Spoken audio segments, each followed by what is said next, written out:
صلی اللہ علی محمد صلی اللہ علیہ وسلم۔ اعوذ باللہ السمیع العلیم من الشیطان الرجیم، بسم اللہ الرحمن الرحیم، والصلاۃ والسلام علی رسولہ الکریم۔ بخاری شریف کتاب صفۃ الصلاۃ، اور اس میں جو باب آج ہم پڑھیں گے ہے قرأت فی المغرب، مغرب کی نماز میں قرأت کا بیان۔ پچھلے دروس میں ہم نے پڑھا تھا کہ ظہر اور عصر میں نبی کریم صلی اللہ علیہ وسلم کتنی قرأت کرتے تھے، یعنی قرآن پاک کا کتنا حصہ پڑھتے تھے۔ آج ہم دیکھتے ہیں کہ مغرب میں آپ صلی اللہ علیہ وسلم کی قرأت عموماً کتنی ہوتی تھی۔ حدیث ہے 729، اور یہ حدیث عبداللہ بن عباس رضی اللہ تعالیٰ عنہ سے روایت ہے۔ عن ابن عباس انہ قال، رضی اللہ تعالیٰ عنہ، حضرت ابن عباس رضی اللہ تعالیٰ عنہ فرماتے ہیں، ان ام الفضل سمعتہ وہو یقرأ، کہتے ہیں کہ ام فضل نے ہمیں یعنی انہیں تلاوت کرتے ہوئے سنا۔ ام فضل جو تھیں ان کی والدہ تھی، اور وہ مرسلات پڑھ رہے تھے، والمرسلات عرفاً۔ فقالت، تو انہوں نے کہا، یا بنیا واللہ لقد ذکرتنی، اے بیٹے اللہ کی قسم آپ نے مجھے یاد کرا دیا، بقراءتک ہذہ السورہ، اس سورت کی تلاوت سے، یہ وہی صورت ہے، انہا لآخر ما سمعت من رسول اللہ صلی اللہ علیہ وسلم، کہ یہ وہی صورت ہے جو میں نے رسول اللہ صلی اللہ علیہ وسلم کو آخری دفعہ پڑھاتے سنا تھا، یقرأ بہا فی المغرب، جو آپ نے مغرب کی آخری نماز میں پڑھی تھی۔ تو اس سے کیا پتہ چلا کہ مغرب کی نماز میں آپ صلی اللہ علیہ وسلم سورت والمرسلات عرفاً پڑھا کرتے تھے۔ اور یہ ام الفضل رضی اللہ تعالیٰ عنہ نے حضرت ابن عباس سے یہ کہا کہ آخری نماز جو آپ صلی اللہ علیہ وسلم نے پڑھائی تھی اس میں یہ صورت پڑھائی تھی۔ آخری نماز کے بارے میں علماء کرام اس پہ تھوڑی سی ڈسکشن کرتے ہیں کہ ام فضل کہہ رہی ہیں کہ آخری نماز تھی مغرب کی جو آپ صلی اللہ علیہ وسلم نے پڑھائی، جبکہ حضرت عائشہ رضی اللہ تعالیٰ عنہ کی روایت میں آتا ہے کہ جو آخری نماز پڑھائی تھی وہ ظہر کی نماز تھی۔ تو اس پہ علماء نے اس کی تطبیق یہ کی ہے کہ حضرت عائشہ رضی اللہ تعالیٰ عنہ جس نماز کو آخری نماز کہہ رہی ہیں وہ مسجد میں پڑھی گئی تھی، اور ام الفضل مغرب کی جس نماز کو آخری کہہ رہی ہیں وہ گھر میں پڑھی گئی تھی۔ نسائی میں اسی طرح کی حدیث ہے جس میں ان کی وہ تفصیل آئی ہے کہ ہمیں رسول اللہ صلی اللہ علیہ وسلم نے اپنے گھر میں مغرب کی نماز پڑھائی تو اس پہ سورہ مرسلات پڑھائی، اور اس کے بعد تا وفات کوئی نماز نہیں پڑھائی۔ تو کچھ علماء کے نزدیک مغرب کی نماز اس اعتبار سے آخری نماز ہے کہ مسلسل امامت جو آپ صلی اللہ علیہ وسلم کرواتے تھے اس میں سے یہ آخری نماز تھی، جبکہ اس کے بعد آپ صلی اللہ علیہ وسلم بیماری کی شدت کے باعث تشریف نہ لا سکے، اور غالباً یہ جمعرات کی مغرب کی نماز تھی۔ لیکن ہفتہ یا اتوار کے دن آپ صلی اللہ علیہ وسلم کو جب کچھ افاقہ ہوا تو جب پیچھے حدیث پڑھ چکے ہیں کہ آپ حضرت عباس اور حضرت علی رضی اللہ تعالیٰ عنہما کے سہارے مسجد تشریف لائے، تو حضرت ابوبکر صدیق اس وقت ظہر کی نماز پڑھا رہے تھے، تو آپ صلی اللہ علیہ وسلم حضرت ابوبکر کی بائیں جانب بیٹھ گئے اور باقی لوگوں کو نماز پڑھائی۔ آپ امام تھے اور حضرت ابوبکر صدیق جو ہے وہ آپ کی اقتداء کر رہے تھے، اور جو صحابہ تھے وہ حضرت ابوبکر صدیق کی اقتداء کر رہے تھے۔ تو یہ حدیث ہم پیچھے پڑھ چکے ہیں، واللہ عالم، بہرحال یہ دونوں روایات جو ہیں یہ موجود ہیں۔ اچھا، اگلی حدیث ہے 730، اور یہ حدیث عن مروان بن الحکم، مروان بن حکم سے روایت ہے، قال کہتے ہیں، قال علی زید بن ثابت، کہ مجھے زید بن ثابت نے کہا، حضرت زید بن ثابت نے کہا، مالک تقرأ فی المغرب بقصار، کہ کیا وجہ ہے کہ آپ مغرب میں چھوٹی صورتیں پڑھتے ہیں۔ وقد سمعت النبی صلی اللہ علیہ وسلم، جبکہ ہم نے نبی کریم صلی اللہ علیہ وسلم کو سنا ہے، بطولا الطولین، کہ ایک لمبی صورت پڑھتے ہوئے سنا ہے۔ اور یہ صورت کون سی تھی؟ یہ سورہ اعراف تھی جو آپ صلی اللہ علیہ وسلم نے پڑھائی تھی۔ تو کبھی کبھی آپ صلی اللہ علیہ وسلم نماز مغرب میں لمبی صورتیں پڑھاتے تھے، یہ معمول نہیں تھا، اور عموماً جو تھا وہ چھوٹی صورتیں ہی پڑھتے تھے۔ جیسے فجر کا معمول یہ تھا کہ عموماً لمبی صورتیں پڑھاتے تھے، لیکن کبھی کبھی چھوٹی صورتیں بھی پڑھتے تھے۔ جیسے کسی بچے کے رونے کی آواز آئی تو آپ صلی اللہ علیہ وسلم نے صرف آخری 2 صورتیں سورہ فلق سورہ ناس پڑھا کے نماز ختم کر دی، جبکہ ہم نے پیچھے پڑھا اور آگے بھی ہم پڑھیں گے انشاءاللہ کہ فجر کی نماز میں آپ صلی اللہ علیہ وسلم 60 سے 100 تک آیات پڑھا کرتے تھے۔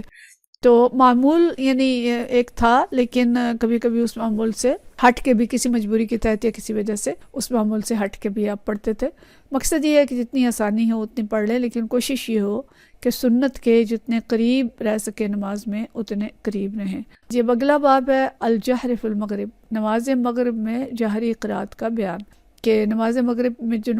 پڑھی جائے گی سورہ فاتحہ بھی اونچی آواز میں پڑھی جائے گی، اور جو سورت ساتھ میں لائی جائے گی پہلی 2 رکعتوں میں وہ بھی اونچی آواز میں پڑھی جائے گی، جبکہ ظہر اور عصر کی سری نمازیں ہوتی ہیں اس میں اونچی آواز میں نہیں پڑھا جاتا۔ تو جہری قراءت کا جو دلیل ہے وہ اس حدیث سے ملے گی۔ حدیث ہے 731 اور عن محمد بن جبیر بن مطعم، حضرت جبیر بن مطعم اپنے والد سے بیان کرتے ہیں، عن ابی ہے اپنے والد جبیر بن مطعم رضی اللہ تعالیٰ عنہ سے، قالا فرماتے ہیں سمعت رسول اللہ صلی اللہ علیہ وسلم، میں نے سنا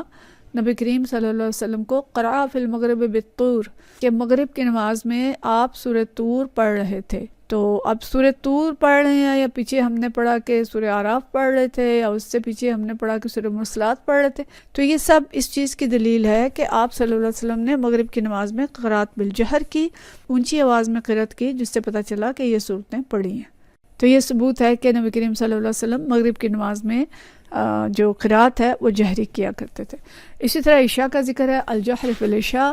کہ عشاء کی نماز میں جہر یعنی اونچی آواز میں قرأت کرنے کا بیان۔ حدیث ہے 732 اور یہ حضرت ابی رافع سے روایت ہے، عن ابی رافع فرماتے ہیں قال صلیت مع ابی ہریرہ العتمہ، کہ ہم نے حضرت ابو ہریرہ رضی اللہ تعالیٰ عنہ کے ساتھ عشاء کی نماز پڑھی، فقرأ، تو انہوں نے پڑھا اذا السماء انشقت، یعنی سورہ انشقاق پڑھی، تو سورۃ اذا السماء انشقت پڑھی، فسجد، اس کے آخر میں پھر سجدہ کیا، فقلت له، اور میں نے ان سے کہا سجدت خلف ابی، اچھا ان سے میں نے پوچھا بھی آپ نے یہ سجدہ کیوں کیا؟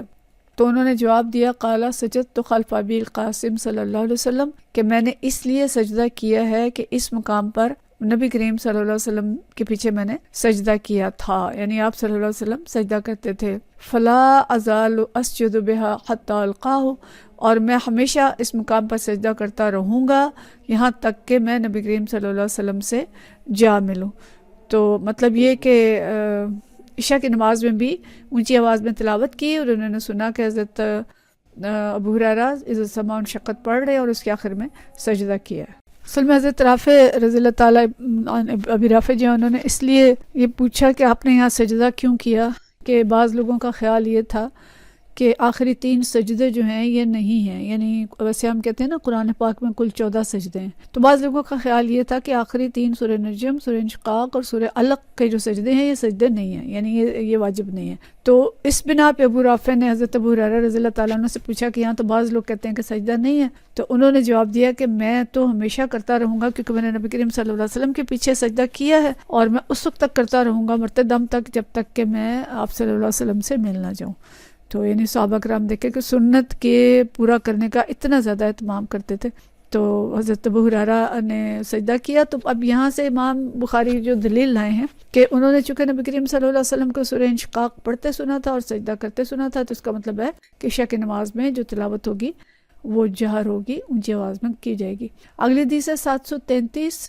اور یہ حدیث جو ہے یہ حضرت برا بن عازب رضی اللہ تعالیٰ عنہ سے روایت ہے، عن برا بن عازب ان النبی صلی اللہ علیہ وسلم کان فی سفر، کہ نبی کریم صلی اللہ علیہ وسلم ایک دفعہ سفر میں تھے، فقرأ فی العشاء فی احدى رکعتین، کہ آپ صلی اللہ علیہ وسلم نے نماز عشاء کی ایک رکعت میں بالتین والزیتون، تو سورۃ والتین والزیتون پڑھی، یہ بھی یار اونچی آواز میں پڑھی تھی، تو اس لیے انہیں پتہ چل گیا کہ نبی کریم صلی اللہ علیہ وسلم نے سورۃ والتین والزیتون پڑھی ہے۔ تو مطلب یہ ہے کہ مغرب اور عشاء دونوں میں جہری قرأت ہوگی اور اونچی آواز سے قرآن پڑھا جائے گا، نماز اونچی آواز سے پڑھی جائے گی، اور اس کی وہ بھی ہم نے دیکھ لی تفصیل کہ نبی کریم صلی اللہ علیہ وسلم مغرب میں عموماً چھوٹی صورتیں پڑھتے تھے، درمیانی صورتیں پڑھتے تھے، لیکن کبھی کبھار طویل صورت بھی پڑھتے تھے۔ اور عشاء میں جو ہمیں پتہ چل رہا ہے کہ یہ سورۃ انشقاق، سورۃ تین اور اس نوعیت کی صورتیں جو ہیں اس سائز کی، تو وہ پڑھا کرتے تھے عشاء کی نماز میں، اور دونوں نمازوں میں جہری قرأت ہوتی ہے۔ تو ہم بھی صورتیں مختلف یاد کریں تاکہ نمازوں کے اندر اچھی طرح سے توجہ سے اور اچھی نماز جو ہے خشوع کے ساتھ پڑھی جا سکے۔ وآخر دعوانا ان الحمد للہ رب العالمین۔